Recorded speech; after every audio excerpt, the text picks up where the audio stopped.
So I think that I have to break the silence then. Let's speak about drones. Yeah? Yeah. Okay. I don't know where to begin with. Lukas, can you please give an insight? What are the main, visions or steps that we are taking towards the future in drones? I mean, right now we see many applications in the field of construction, agriculture. Yeah, I think that's the main fields right now. But so future-wise, I think you've probably heard about the topic when we talk about aerial taxis, which is a very futuristic topic.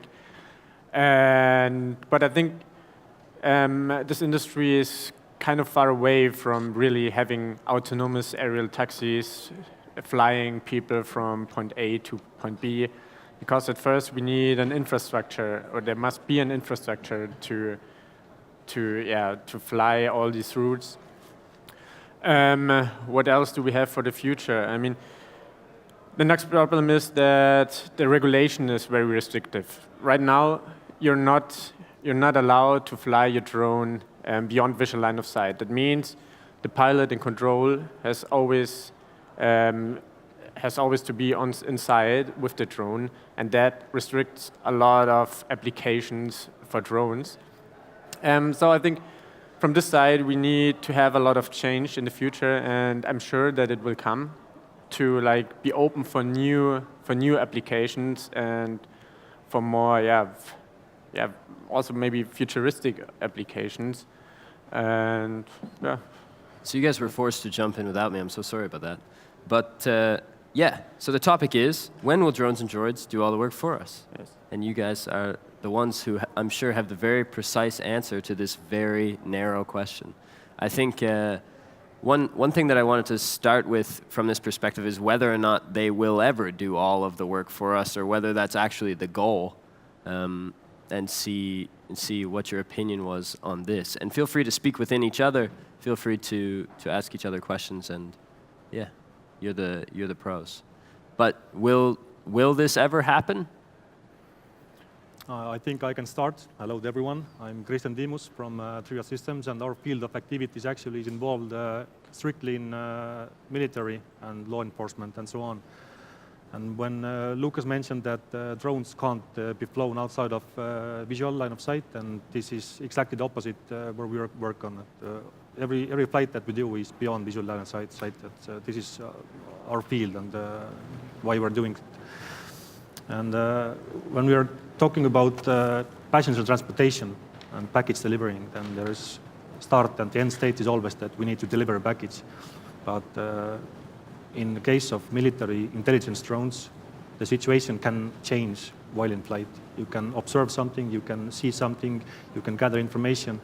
And in this case, we can't always trust, for example, the visual identification of an object or something like that. We need to have the human in the loop, because the decisions that are going to be made, they are making the future, and the decisions that are being made need to rely on verified information. And in the military scene and scenarios, the so-called enemy or the opponent tries to hide and tries to give you false information, and this is why you need experienced human beings, not computers, while doing the decisions. So then, will this ever change? Will we ever see a computer that can make those decisions? Yes and no. If any one of you saw the presentation that Kuldar made a couple of hours ago, then there were two options. It will be a tool for human beings during the next few years, but where it will go after 3 or 4 or even 10 years, no one will know. Only an educated guess, as Kuldar mentioned, will be the best option. Yeah, if I may add to that, my name is Kuldar Väärsi, and from the company Milrem Robotics. Yes, we are mostly in the defense sector, but we have as well very strong developments in the commercial areas and the civil areas, like firefighting, mining, agriculture, and staying with 2 tracks or several wheels on the ground.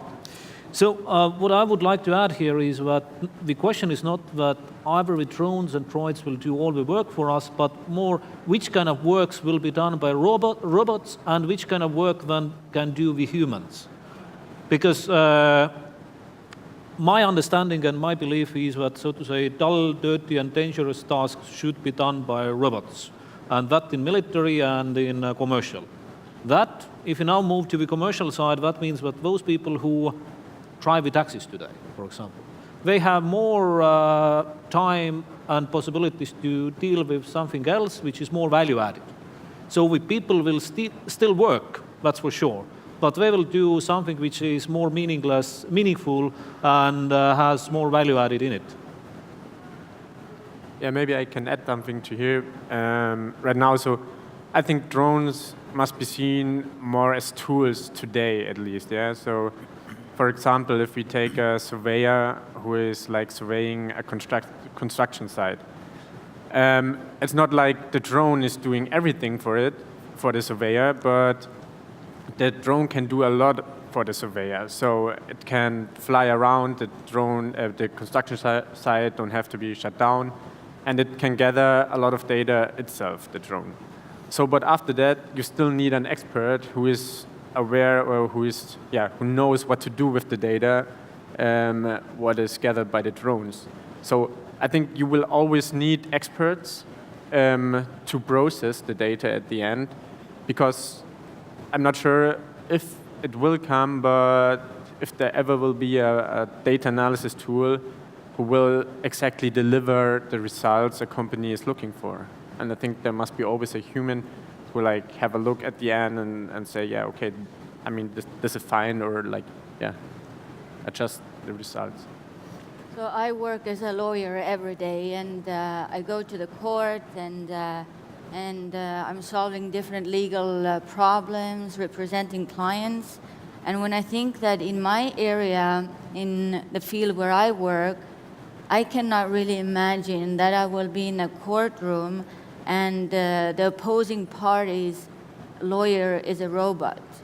Because most probably this robot will do a very fine job in quoting the paragraphs from the law, and maybe the robot will know some court practice to say, okay, this court has said something on that day, but to connect everything, that sometimes you need this gut feeling, as we say. And I think that for the robot to have this gut feeling to join the dots, in my thinking is quite impossible. So I think the robots or drones in my field will be a very valuable asset. You know, maybe collecting some evidence, you know, flying the drone to some land and taking pictures, collecting evidence. But, you know, it will be like something to support my work, but not really replace a lawyer or whoever, like in my field. Yeah, I think kind of the consensus then is that context is currently missing for these tools, as they don't understand the context of a situation maybe. And what you said kind of leads to the next thing I wanted to ask you about. As I researched for this topic, I came across this article that said robots are going to replace 1 billion jobs next year or something like this. And in that article, it also talked a lot more about cobots, actually, and the fact that it's not so much that robots are doing all the work for us, but that we work in collaboration with them. So I was wondering, in your respective fields, is this what you see the future to be more? How do you, if it's not that they do everything for us, what exactly does it look like? I mean, I think in the near future, for sure. I think it's more a cooperation of robots and the human. But we will see where it goes, and I think nobody should see it like that. The jobs are not any longer there, because the jobs are only shifting to different jobs. Like somebody has to build robots, yeah. Somebody has to program robots.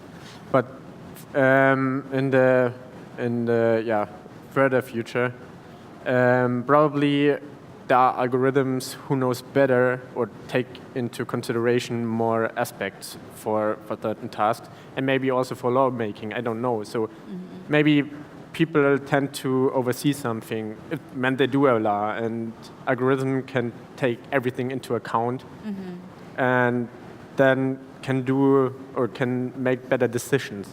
But I think, yeah, it will still take a long way to go to reach this level. Yeah, as I explained, again, in my field, I would see a drone or a robot being my assistant. You know, I could, currently we have also assistants in our law firm who are doing research, collecting materials, and so forth. This, in some extent, could be replaced by a machine or a robot, a drone. But again, at the end of the day, in my field, you need somebody who will have the gut feeling, who can really analyze from the human perspective. But maybe in other fields, like delivering packages and everything, you can program kind of the brain. But in a legal field, I really doubt. I think that what we are talking about here is that some human must define the purpose, or from a military perspective, must define the mission. But this is something which we are not, first of all, we are not comfortable to give away, and secondly, I think that we don't have today the technology which could take that away. And even if we could have, should we? So if looking at the defense or military perspective, then certainly there is a human commander who is giving the orders, who is defining what is the mission, and who is taking the final responsibility for that. And the meaning of a robot, or the purpose of a robot, is to put or get the soldiers into the safety and ease the workload, ease the cognitive workload, ease the physical workload. If you now jump to the commercial side, then even bringing the same example from the legal disputes, then maybe collecting the information from the different laws and the court cases, that's something we are very comfortable to give away to the robot. Absolutely. But yes, making the conclusions and actually sending somebody to jail, this is something we are not comfortable to do. And once again, we should ask, should we ever? And I can give you an opposite example regarding myself, that actually robots did take my work away and my job away, because every day in my life is a holiday. Okay. So in which sense did a robot take your job away? I'm not working anymore. I'm doing the things that I'm pleased to do. It's not work. Okay. So it's, again, as Ati and David said before, it's more about the redistribution of that energy and less about the fact that they steal jobs, so to say. You mentioned perception and kind of technological advancements of two of the roadblocks in maybe the process of further automating these, if we want to. Is there other roadblocks that you see in your particular fields that maybe hold back this kind of innovation, or does there even need to be this kind of innovation? So I don't know if you mentioned it, but right now, of course, it's the regulation which holds back, because the technology-wise, we are way further than regulation allows. I already made the example that you're not allowed to fly a drone beyond visual line of sight. So okay, then so many applications are not scalable in any way. But this makes applications scalable, and it's the next step to maybe do more tasks and to more replace the human at some point. For example, if you take delivery, you need to fly beyond visual line of sight, otherwise it's not possible. Otherwise, the pilot is always like driving behind the drone and then fly it, so it doesn't make sense at all. I would even add here that the one, so to say, root problem behind the legislation as well is the acceptance. But what kind of technology level and what kind of tasks and responsibilities are given to technology or robots? what level do we accept as human beings, as a society. And, but I think that this is, in a sense, a good problem. This is a self-solving problem, that next generations are always more prone to the new technologies, and they accept more from the computers and robots than we do. I remember it was in the 90s when people started to use the Excel. When some old school accountants, they made the calculation in Excel, and just in case, they made the control on the paper to be sure that the computer is not making any mistakes. So it's a little bit a similar problem that we don't trust today the autonomous systems so much as we maybe should. Yeah, I totally agree with you that before coming here, I was thinking the same thing, that, okay, I can accept the fact that the drones or robots will take over maybe even some of my job, and I'll go next time to the court and I have a little robot next to my my laptop and communicating with the judge or the defendant. But still, how much do I trust this little guy, robot, drone, however we call it, and legally, how do we regulate how much like power or rights or responsibilities we can give? And I totally agree that I think today I will say, no, you can just sit here but don't do anything. But maybe after 50 years or maybe even after 25 years, people are totally fine with this. So I think it's kind of changing in time. I also think that we are quite a long path away from the fact that military drones, for example, will have emotions and feelings, and up until that point, the human needs to be in the loop, and that's the case, I think. Yeah, okay. The last couple of talks, I went way over time with Q&A, so I want to open this up a little bit sooner and say, is there any questions from you guys? Yeah?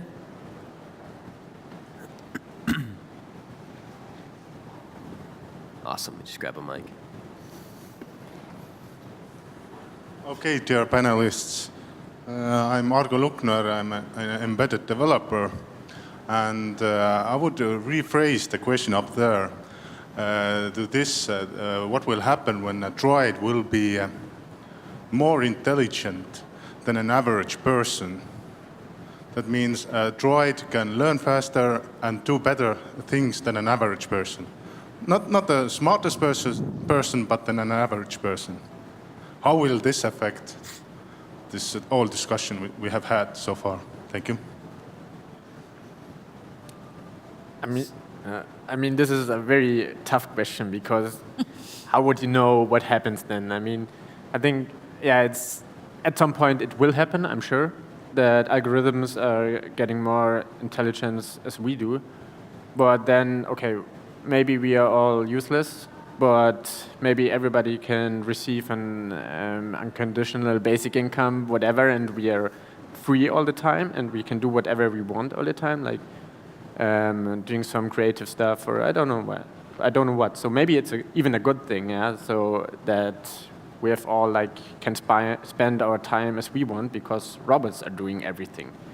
But yeah, I mean, to answer this questions is, I think, almost impossible. Yeah, I mean, I would even add here, or I would even provoke that today, at some segment, the computers and droids are more intelligent than average person, and are more intelligent than the most intelligent persons. But I would say that the more important is that human can be divided into different functions as well. And which kind of function, in which kind of function segment the computers are more intelligent, and in which kind of function segment we can still today say that no robot can replace human. The human perception, what we use daily basis and which we take as a granted, this is something which robots can't achieve today, and I would dare to say that they can't achieve that ever. But this is now where we have in the world today two, so to say, two branches of scientists. One who says that there will be basically robots who will be separate entities who can think and talk and do basically similar things in future as we do as humans. And there are other set of scientists who say that robotics or AI will be enhancement of the humans. If we take this last category, then that's not so bad. That makes all of us smarter. And I believe that humans are still quite selfish species. So that means that we will drive that road. We want to be smarter. We don't want to have a robot which is smarter than us, but we want to be smarter ourselves. I would really like to see a robot who reads a book and writes a conclusive essay about the book and then writes a sequel to that book. Until up this point won't arrive, then I think that the robots are not as intelligent as human beings. And this might happen after decades, not before. Nice. Good question. Is there any other questions from the audience? Anybody else? No? Okay.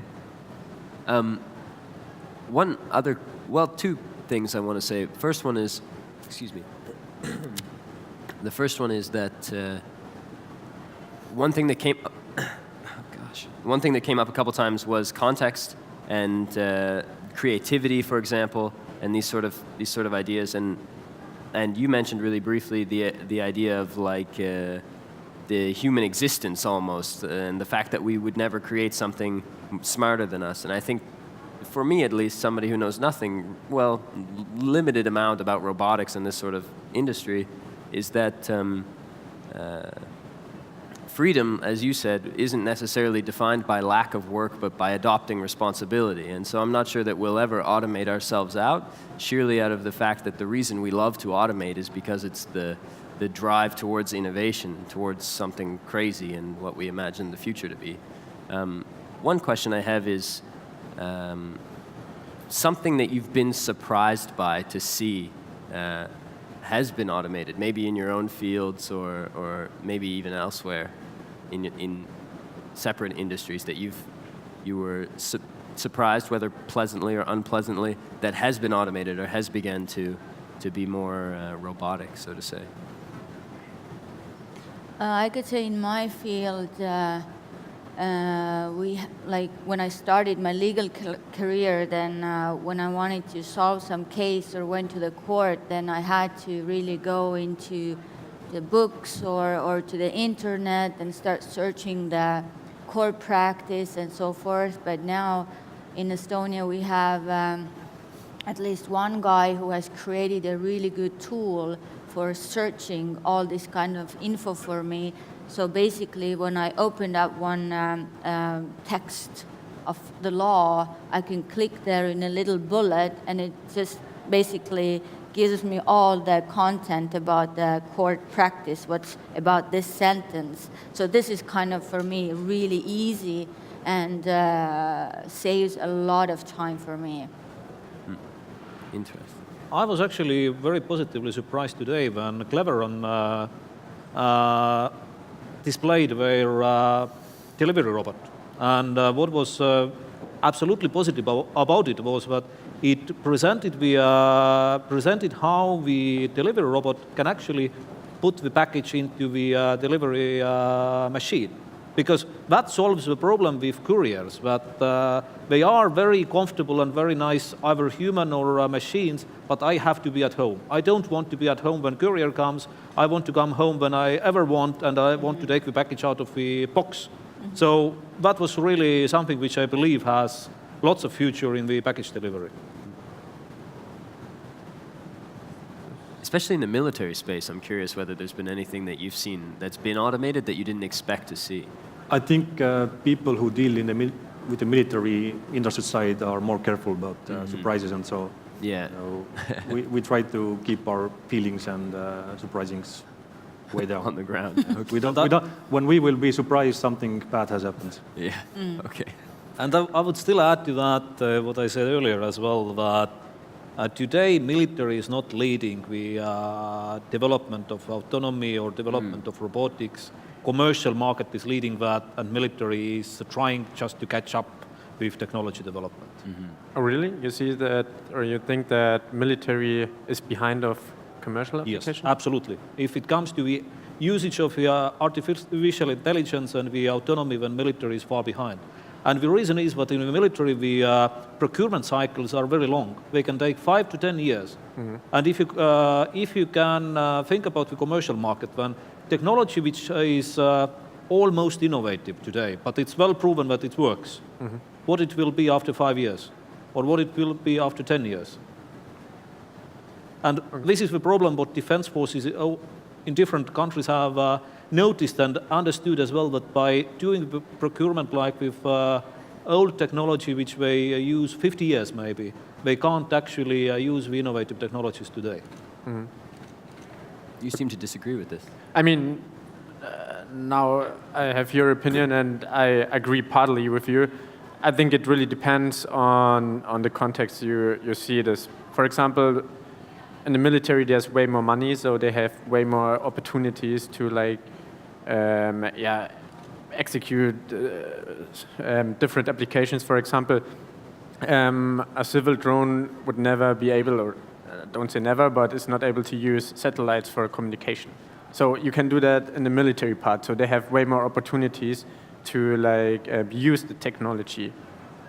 And But as well, where I disagree, this technology usage has very strict restrictions as well, in a sense that military is always afraid of the jamming, GPS spoofing, different things which are not the problem in the commercial field.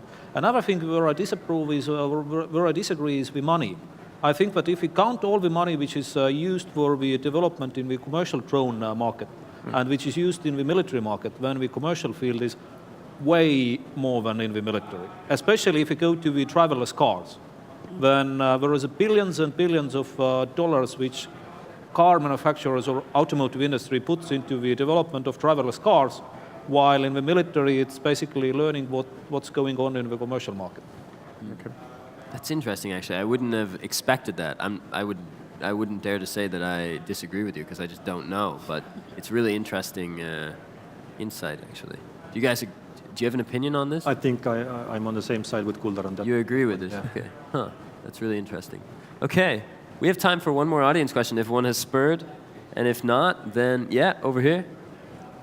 We can get a mic for this guy. Thank you so much. Thank you. In the course of this discussion, Mr. Schroth at least twice mentioned regulation in the drone industry. You have a lawyer in the panel, and the military surely will have to face some degree of regulation in your business sooner or later. So my question is, how much do you people think the robotics and AI should be regulated? Are there any areas which definitely must be heavily regulated? Any areas which should not be regulated at all? And what's your personal view on the social impact and regulation of AI and robotics? Thank you. So from my point of view, I think right now it's very important to regulate the drone industry because the technology is kind of new, and maybe when come the drone technology up, it was maybe 5 years ago when it became attention in the news and people were dedicated to this.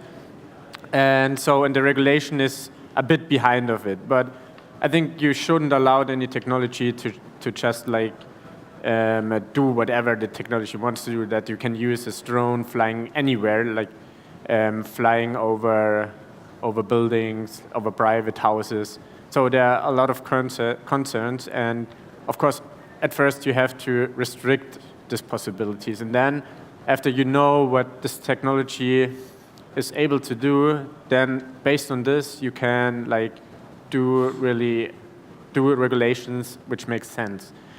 Of course, I mean, it's a very long process, and sometimes we wish that this process would be faster, but I think this is how it is. But it's also very important. So I think, but this is also the reason that we see the big breakthrough in drone technology maybe in 2 years, when the regulations will be adapted to the technology. And now it's obviously not, but I do think that it's very important. My personal opinion is that the rights and the obligations of the robots or drones or however we call it in whatever context should be really clearly regulated so we understand what they are allowed to do, who is responsible of their actions or whatever they do. Because in case of some accident, you know, maybe it's a fatal accident, who is responsible? Did the robot have a right to do what he did? And so forth. So I think from a legal perspective, I would see that it should be very well regulated so everybody understands what they can do and what they cannot do. I would bring two examples. First of all, from a military side, I think it's clear that the red line is the usage of the firepower, that any weapon should be always fired by a human. So that's the basic of the ethics we have in this culture room where we are living. But another example is from the commercial field, and there I totally agree that regulation is far behind the actual technology development. The usage of the driverless cars in Europe is still regulated by Vienna Convention, which says that any car or horse carriage has to be controlled by human all the time. So that puts it back to the context when this regulation was developed. So we should, so to say, renew and refresh that kind of regulation for sure.